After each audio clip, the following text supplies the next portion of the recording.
आज पूरे भारतवासियों को, संपूर्ण विश्व को यमुना महारानी भूमंडल पर आई थी। जैसे गंगा पृथ्वी पर आई थी, ऐसे ही यमुना महारानी भी आज ही के दिन, आज यमुना छठ भी है, माँ दुर्गा का आज कात्यायनी स्मरण है, छठवां दिन। आज ही के दिन यमुना मैया भूमंडल पर पृथ्वी पर आई थी।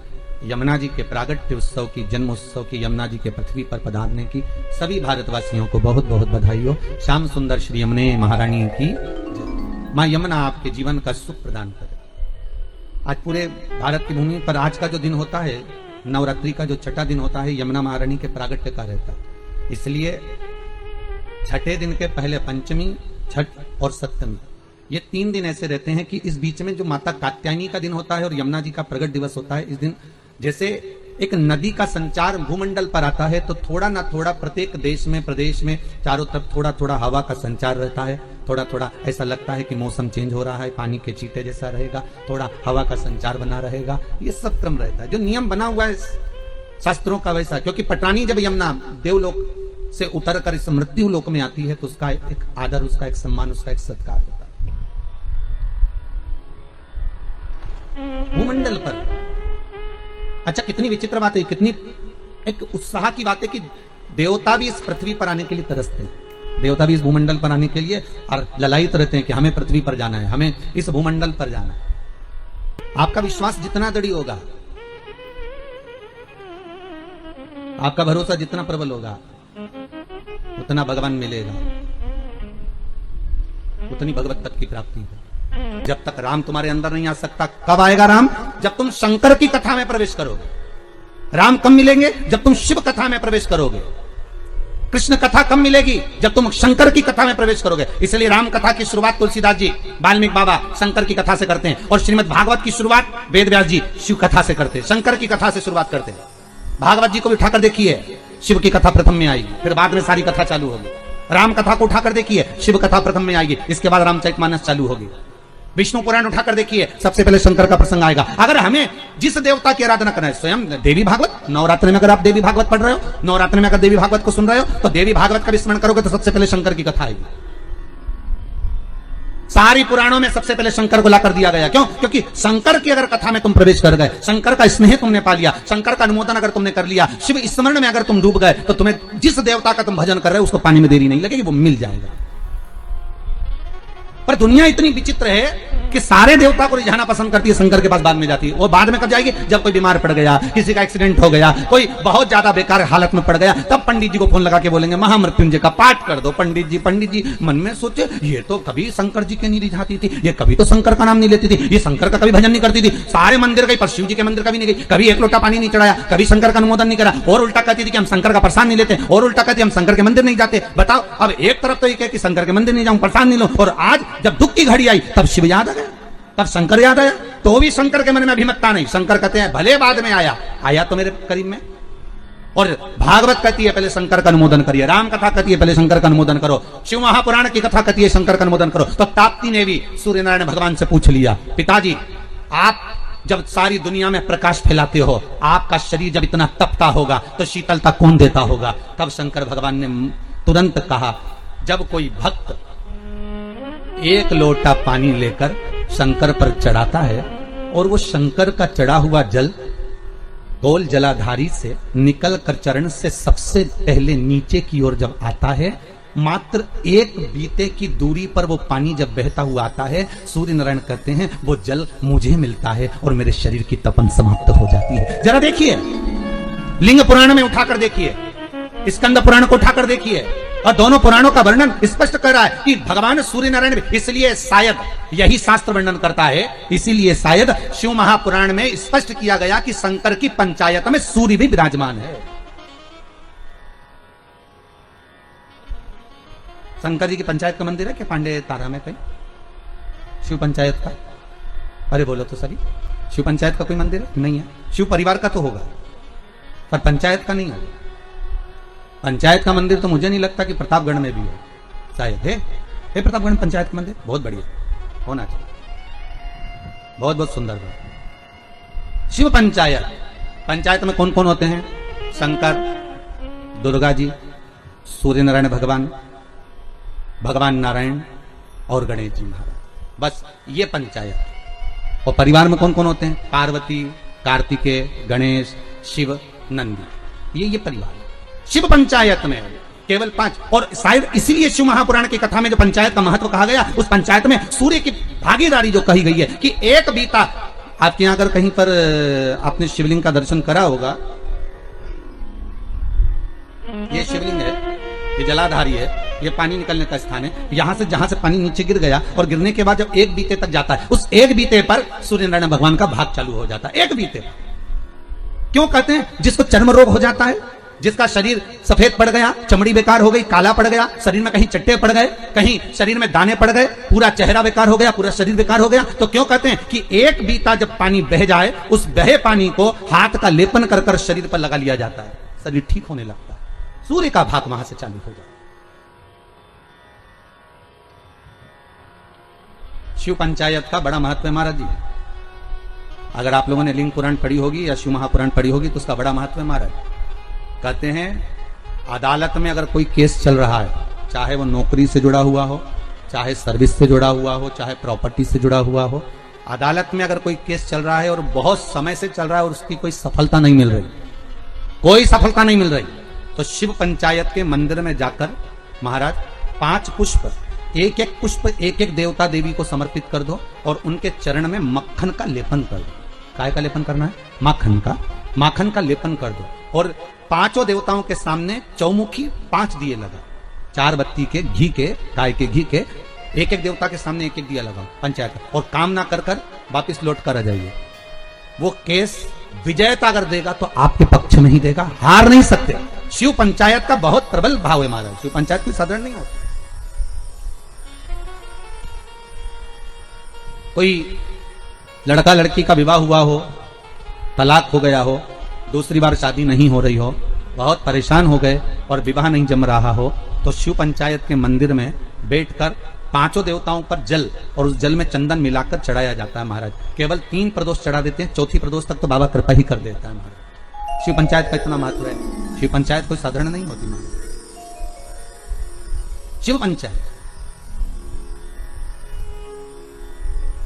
जिसकी कमर का गुरिया खसक गया हो, या घुटने की हड्डी खसक गई हो, या हाथ पैर कहीं की भी कोई हड्डी खसक गई है महाराज, और डॉक्टर अपना काम कर रहे हैं, गुरिया नहीं जम रहा, और आपको केवल दवाई से ही अच्छे होना है, तो मूंग, हरी जो मूंग होती है, वो शिव पंचायत के मंदिर में कम से कम 5 या 7 दिन तक चढ़ाएं। उसी मूंग को वापस उठा कर लाएं और उसको सुबह सुबह पानी में गलाकर खाना चालू कर दे। बाबा चाहेगा तो 15 दिन नहीं लगते, गुरिया अपनी जगह पर बैठ जाता। शिव पंचायत, शिव पंचायत का बड़ा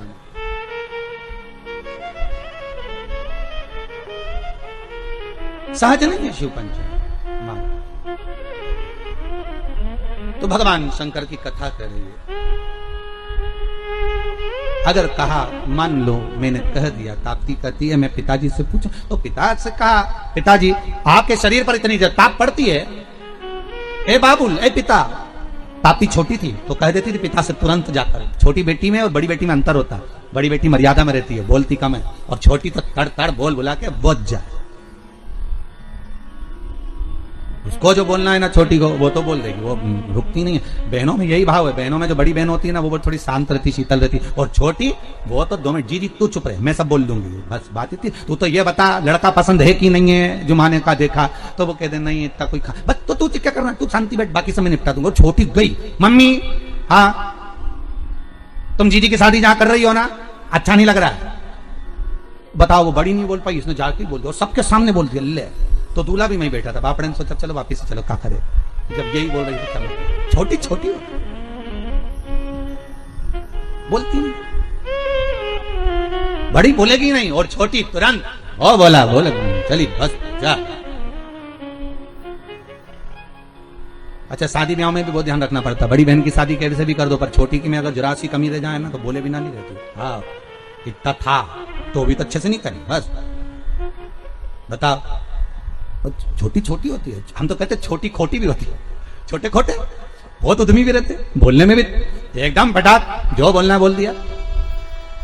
ताप्ती ने कह दिया, पिताजी आपसे बस केवल इतना कहना है कि आपको वो शीतलता, जब आपका शरीर इतनी तपन देता है, आपका शरीर इतना प्रकाश देता है, तो आपको वो शीतलता कहां से मिलती है? तो भगवान सूर्य नारायण कहते, भास्कर देव कहते हैं, जब कोई शंकर पर एक लोटा पानी चढ़ाता है, उसका चढ़ाया हुआ जल जब मुझे प्राप्त होता है तो मुझे उसमें शीतलता का अनुभव हो जाता है। अब विचार करिए, किसी ने हमसे पूछा भी है कि हम सूर्य नारायण भगवान को अर्घ दें और कभी कभी नहीं दें, और हम शंकर के मंदिर में जाकर पानी चढ़ाते हैं, तो उससे सूर्य नारायण भगवान को फल प्राप्त होता है क्या? क्यों नहीं होता? आप अगर शंकर को जल चढ़ा रहे हो तो ब्रह्मा को भी जल चढ़ गया, शिव को जल चढ़ाया तो भगवान विष्णु को भी जल चढ़ गया, शिव को जल चढ़ाया तो जगदम्बा को भी जल चढ़ गया, शंकर को जल चढ़ाया तो गणेश जी को भी जल चढ़ गया, शंकर को अगर जल चढ़ाया तो कार्तिकेय को भी जल चढ़ गया, और शिव को अगर जल चढ़ाया तो 33 कोटि देवता, जहां से पानी बहता है वहां तक 33 कोटि देवता विराजमान होते हैं। इसलिए शंकर का जल लांगा नहीं जाता, वहां 33 कोटि देवता विराजमान होते हैं। सबको जल का भाग मिल गया। एक साधे सब सधे, एक जगह खोदे जाओ पानी तो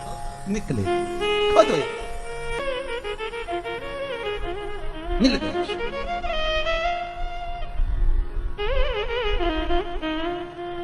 ताप्ती ने सुन लिया, जी पिताजी को शंकर जी से भाग प्राप्त होता, इसलिए तपन नहीं होता। मैं तुझे एक बात कहूं, तू ठाकुर जी को बाद में भजना, कन्हैया को बाद में प्राप्त करना, सांवरिया की तू बाद में हो जाना।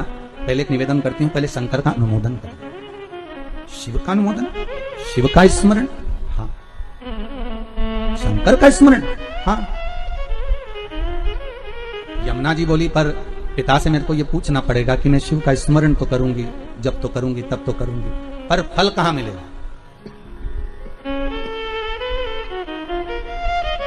फल कहां मिलेगा? बहुत ध्यान दीजिएगा महाराज। शिव महापुराण की कथा कहती है, देवलोक में कितना भी अच्छा काम कर लेना उसका कोई फल नहीं मिलता। फिर से बोलो एक बार, किस लोक में? देवलोक में। देवलोक में जाकर तुम भगवान का भजन करोगे उसका कोई फल नहीं मिलेगा। बहुत ध्यान दीजिएगा। देवलोक में जाकर तुम कथा सुनोगे उसका कोई फल नहीं मिलेगा। देवलोक में जाकर तुम दान दोगे उसका कोई फल नहीं मिलेगा। ऐसी कृपा कर दे कि अब वो गलती नहीं करूंगा, हो गया मेरे से गलती हो गई थी, मैंने हो सकता है पीपल का वृक्ष कटवाया हो, बेलपत्री का वृक्ष कटवाया हो, और भी आम के पौधे ना जाने कितने बगीचे कटवाए होंगे, जब मैंने कॉलोनी काटी होगी, जब मैंने प्रॉपर्टी बनाई होगी, जब मैंने कुछ निर्माण करा होगा, ना जाने कितने ऑक्सीजन देने वाले इन वृक्षों को काटा होगा, तो उसका भाग हो सकता है मेरे कर्म में लिखा होगा, पर आज क्षमा मांगता हूं कि अब नहीं होगा। उस परमात्मा से भले पलंग पर पड़े हो पर क्षमा याचना कर लो, उससे मांगो क्षमा। वो पिता है और बाप हमेशा अपने बच्चे को माफ कर देता है, ये पक्का है। हो सकता है गलती हुई होगी तो मेरा शंभु, मेरा त्रिकालदर्शी, मेरा कैलाशी क्षमा भी कर दे।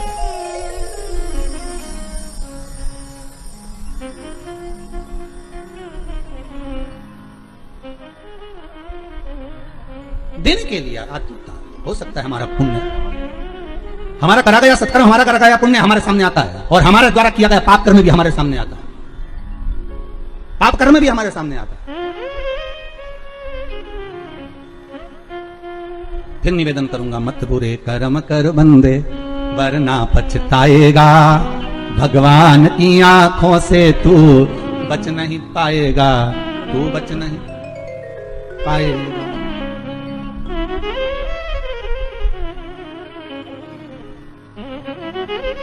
अच्छा, संतान नहीं हो, किसी नारी की गोद, अगर स्त्री की गोद अगर खाली रह जाए तो भी दुख होता है उसको कि मेरे घर में औलाद नहीं, संतान नहीं। हम कई बार कहे, आज फिर कहते हैं, ये टेस्ट भी बाद में कराना, सारी जांचें बाद में कराना, एक बार शंकर का भजन कर देख लो। पिछले वर्ष कथा में तुमरुका जी की जो कथा कही थी, यूट्यूब पर डली हुई, अगर आप लोगों ने नहीं सुनी हो तो उसको निकालना यूट्यूब पर। श्री तुमरुका शिव महापुराण की कथा हमने कही थी, तुमरुका जी का व्याख्यान, उसमें वर्णन किया था। सब जगह से अगर हार जाओ और सारे रिपोर्ट आपने सब दूर दिखा ली, तो एक बार शंकर पर भरोसा कर तुमरुका जी का नाम लेकर सफेद आंकड़े की जड़ को शिव जी पे से रजस्वला धर्म के 7वें दिन 21 बार घुमा लो, नाम गोत्र बोलकर कमर में लाल धागे में बांध लो, पीपल के पत्ते शिव जी को चढ़ाओ, उठाकर लाओ, उस एक पत्ते को रात्रि को गाय के दूध में उकालो और उस दूध को दोनों पति पत्नी पियो, साथ रहिए। समय आएगा, बाबा चाहेगा तो 3 या 4 महीने में गर्भ ठहर ही जाएगा। सारे डॉक्टर को दिखा लिया अपनी जगह, टेस्ट भी करवा लिया अपनी जगह, पर एक बार प्रयोग, और वो विश्वास रखकर करना पड़ेगा। शंकर पर जो भी कार्य कर रहे हो आप, जो उपाय कर रहे हो आप, शिव का स्मरण कर, भगवान पर अगर विश्वास रखोगे, भरोसो दृढ़ इन चरणन करो, श्री वल्लभ नखचंद्र छटा बिन सब जगमा ही अंधेरो। अगर भरोसा है तो शंकर है, और भरोसा नहीं तो शिव कहां से। विश्वास लेकर अगर आए हो तो काम तो होगा। ये लोग काशी से आए हुए हैं, विश्वास लेकर ही तो आए होंगे कि हम जाएंगे शंकर की कथा में तो बाबा कृपा जरूर करेगा। कई लोग यहाँ पर बैठे हुए हैं जो विश्वास लेकर आए हुए हैं, दूर दूर से आए हुए हैं, केवल विश्वास लेकर कि भगवान कृपा करेगा किसी ना किसी रूप में। मुझे विश्वास है कि बाबा मेरी सुनेगा। और फिर कहता हूं, कथा में अगर आपने मन लगा लिया, भले टीवी चैनल के माध्यम से श्रवण कर रहे हो, भले मोबाइल के माध्यम से श्रवण कर रहे हो, भले पंडाल में सुन रहे हो, बाबा से अगर दिल से आपने अगर कह दिया तो 3 महीना बहुत होता है सब कामना पूरी होने के लिए। मेरा बाबा आपको कुछ ना कुछ दे ही देता है, बस आपकी रुचि के अनुसार सुख प्रदान कर ही देता। आप उस पर विश्वास, भरोसा, भटकना नहीं है हमको, मार्ग से विचलित नहीं होना। कई लोगों की आदत रहती है, पहले राम जी के पास चले जाएंगे, राम जी से काम नहीं होगा तो कृष्ण के पास चले जाएंगे, कन्हैया जी से काम नहीं होगा तो हनुमान जी के पास चले जाएंगे, हनुमान जी से नहीं होगा तो शंकर जी के पास चले जाएंगे। पर शिव महापुराण की कथा कहती है, गुरु जी के 2 चेले, गुरु जी ने दोनों चेलों से कहा, जाओ जमीन खोदो, 50 फीट पे पानी निकलेगा और मेरे लिए लोटा भर के पानी लेकर आओ। चेलों ने मन में विचार करा, बताओ पानी इतना सारा पड़ा, वो पी लो, मैं 50 फीट खोदें फिर पानी ला। जाओ दोनों 50 फीट खोदना, पानी निकलेगा और लेकर आना, मेरे को पानी पीना है। जाओ जरा। दोनों चेले चले गए। एक गया तो खोदता गया, खोदता गया, खोदता गया, खोदता गया। दूसरा गया तो उसने यहाँ खोद लिया, फिर वहां खोद लिया, फिर वहां खोद लिया, पानी नहीं निकला। 50 फीट तक एक चेला था तो वो खोदता गया, खोदता गया, पानी निकल गया, लोटा भर के लेकर आए। गुरुजी ने पूछा, पानी निकल गया? दूसरे से पूछा, तुझे नहीं निकला? नहीं। गुरुजी ने पूछा, तूने खोदा था? बिल्कुल, चलकर देख लो। गुरुजी गए देखने के लिए। गुरुजी ने देखा तो उसने क्या करा, थोड़ा यहाँ खोद लिया, थोड़ा वहां खोद लिया, थोड़ा वहां खोद लिया, थोड़ा वहां खोद लिया, पानी नहीं निकला। और एक चेले से पूछा, तूने कैसे निकाला? तो कहते, एक ही खड्डे को मैं खोदता गया, खोदता गया, खोदता गया तो पानी निकल गया। यहाँ शास्त्र वही कह रहा है, एक पकड़ो और एक जगह ही खोदते रहो, खोदते रहो, शंकर जी का भजन करते रहो, करते रहो। तारेगा तो ये, मारेगा तो ये, कहेगा तो ये, जो कुछ करेगा खोदते जाओ, पानी जरूर निकलेगा। और 10 जगह खोदोगे, कभी इधर खोद लिया, कभी उधर खोद लिया, कभी उधर खोद लिया, तो पानी नहीं निकलना है। कोई काम तुम्हारा बनना नहीं है, कुछ भी नहीं होना है। एक ही जगह खोदो, खोदे खोदे, पानी निकलेगा। करो भजन एक का। पर आदत बुरी है ना तुम्हारी। फिर कोई घूम रहा था उसके पास, फिर किसी के पास। भगवान को भी मालूम है ये एक जगह नहीं टिकेगी रे। आज तुम्हारे पास आ गई, कल दूसरी जगह चले जाएगी, परसों चौथी जगह जाएगी, काम नहीं होगा तो भटकती फिरेगी। पर विश्वास नहीं रखेगी। जिस दिन ये विश्वास पक्का कर लेगी कि शंकर ही मुझे बचा सकते हैं, शंकर ही मुझे जिला सकते हैं, शंकर ही मेरा पेट भर सकते हैं, शंकर ही मेरा अनुमोदन कर सकते हैं, शंकर ही मुझे धन देंगे, दौलत देंगे, संपदा देंगे, शंकर के सिवा कोई नहीं देगा, तब शिव भी सोचता है अब नहीं डिगेगी। और नहीं डिगेगी तो परीक्षा लेंगे शंकर। पहले आपका काम हो सकता है नहीं भी करे शंकर, क्योंकि वो देखना चाहते हैं कि पहले जैसी थी वैसी की वैसी है, खड्डा अलग अलग खोद रही है क्या। पहले देखेंगे, पहले इधर से उधर से 10 जगह खड्डे तो नहीं खोद रही, फिर उसको लगेगा नहीं ये पूरा विश्वास रखकर टिक गई तेरे चरणारविंद में, तो वो महामृत्युंजय महादेव फिर प्रकट होकर कुछ दे ही देगा। ये उसकी कृपा फिर होगी। वो जब तक नहीं देता, जब तक परीक्षा नहीं लेता। सास बहू को चाबी जब तक नहीं देती, जब तक सास बहू की परीक्षा नहीं ले लेती। सास को भी लगता है कि बहू को चाबी दूंगी और मालूम पड़े होता है। एक ससुर जी मर गए, बहुएं रोने लगी, खूब चिल्ला चिल्ला के, खूब धाड़ धाड़ के रोई। अपने अपने पतियों को फोन लगा दिया, पतियों भी आ गए, 4 पति थे, सब 4 बहुओं के आ गए। क्यों रो रही हो? बहुएं बोली तुम्हारा बाप मर गया, पिता तुम्हारा। तो पतियों बोले तुम्हारा भी तो ससुर था, तुम्हें दुख नहीं हो रहा, रो काय को रही हो? तुमने तो कभी ससुर को 1 गिलास पानी नहीं दिया, कभी पिता को 1 गिलास चाय बनाकर नहीं दी, कभी गर्म रोटी नहीं खिलाई। जब बहुएं मिलती थी तब ताने देती थी, आड़ा टेढ़ा बोलती थी, गालियां देती थी। और आज पिता मर गया तो रो रही हो? किस लिए रो रही हो तुम? तुम्हें रोने का कोई हक नहीं है। इतने में 4 बहुएं बोली अपने पतियों से, तुम्हारे बाप मर गए उसके लिए थोड़ी ना रो रहे हैं, तुम्हारा पिताजी मर गया उसके लिए थोड़ी ना रो रहा है। तो बहुओं से पतियों ने पूछा, फिर काय को रो रही हो? तिजोरी की चाबी ना जाने का धर गए इसलिए रो रही है। पतियों ने भी माथा ठोका, जगदम्बा होना। अब पत्नियां बोली, सुनो तुम्हारे पिताजी को जगाओ और चाबी पूछो कहां रखी तिजोरी की। पतियों बोले, इनको मरा आधा घंटा हो गया, तुमके चाबी पूछो, सीधी तरीके से जवाब लो, नहीं तो तुमको नहीं सुला दे। बेचारा पतियों को भय लगा कि इनका क्या, तो लोग लालची व्यक्ति तो कुछ भी कर सकता। इनके मन में दुख हुआ। इन्होंने कहा, ऐसा कोई होता है कि मरा हुआ व्यक्ति जाग जाए? हम नहीं जानते, हमें चाबी चाहिए तो चाबी चाहिए, आप पूछो कहां रखी है। डॉक्टर साहब को बुलाया, डॉक्टर साहब बताओ हमारे पिताजी को थोड़ी सी देर के लिए जगा दो, बस जग जाएं और उसके बाद में चाबी बता के भले मर जाएं, ऐसी कुछ कृपा कर दो। डॉक्टर साहब बोले 80,000 का एक इंजेक्शन लगेगा, हम लगाएंगे। पिताजी जाग के बैठेंगे, उतनी देर में पूछ लेना चाबी कहाँ रखी है, बताएंगे, फिर वो मर जाएंगे, ठीक है? पर जल्दी पूछना, इतना टाइम तक जिंदा नहीं देंगे वो। लगाओ 80,000 लाओ। अब बहू ने सोचा चाबी तो निकालना है, तो बहू ने करीब अपनी अपनी रकम बेची है। बता, बुढ़ा बीमार था तो 1 रुपए की नहीं बेची, और चाबी के चक्कर में सब 20-20 हजार में रकम बेची है। 20-20 हजार में रकम बेच गई, 80,000 रुपए लेकर डॉक्टर के सामने दिए। डॉक्टर सामने का सामने खड़ी हो जाओ, और सामने खड़ी होकर जैसे ही जागे पूछ लेना चाबी कहाँ रखी है। और जैसे ही डॉक्टर सामने इंजेक्शन लगाया, ने बुढ़ा उठ के बैठा, ने डोकरा जैसे उठ के बैठा, इतने में बहू बोलती उससे पहले बुढ़ा बोल दिया, क्यों रे, या पाड़ा के पानी पिलाया कि नहीं पिलाया, और मर गया।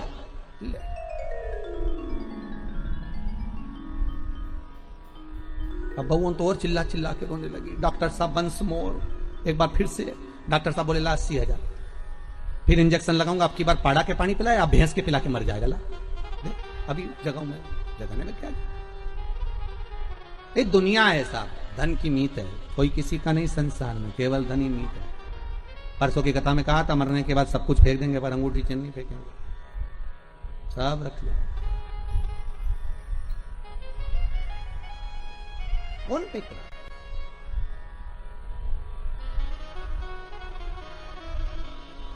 एक साधो, आशा लगाकर बैठे रहना। विश्वास में आस भी है और विष भी है। विश्वास में दोनों चीजें, विष भी और आस भी है। आप विश्वास लगाकर अगर बैठे हुए हो, तो आस अगर लगाए हुए हो, तो यह पक्का है कि शिव मिलेगा जरूर, शंकर प्राप्त जरूर होगा। अगर आस लगाई है तो मिलेगा जरूर, वो मिलेगा।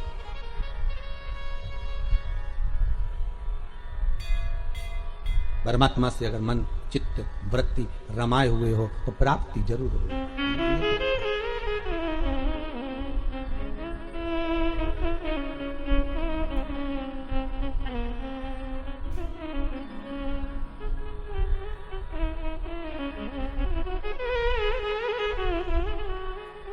वो मिलेगा। और शिव महापुराण की कथा कहती है हमारा, उम्र भले कम हो पर भक्ति प्रबल हो। शिलाद की धर्म पत्नी से संतान नहीं थी, पर शिलाद के मन को खलता नहीं था, पर परिवार के लोग कहते थे कि कोई तो एक पुत्र हो जाए जो तार दे।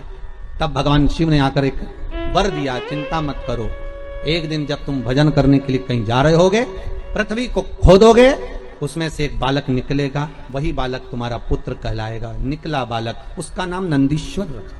क्या नाम रखा है? नंदी। वो नंदीश्वर। पर पिता इतने विचित्र थे। अरे दुनिया के लोग कहते हैं शंकर जी के मंदिर में नंदी क्यों होना चाहिए? दुनिया के लोग कहते हैं आखिर नंदी ने ऐसा कौन सा पुण्य करा कि भगवान शंकर के दरवाजे पर नंदी सदा के लिए विराजमान हो गया? कहते हैं शंकर से ज्यादा आराधना नंदी की भी करेंगे तो उसकी भक्ति प्राप्त होगी। तो नंदीश्वर में ऐसा क्या सुख है? नंदीश्वर क्यों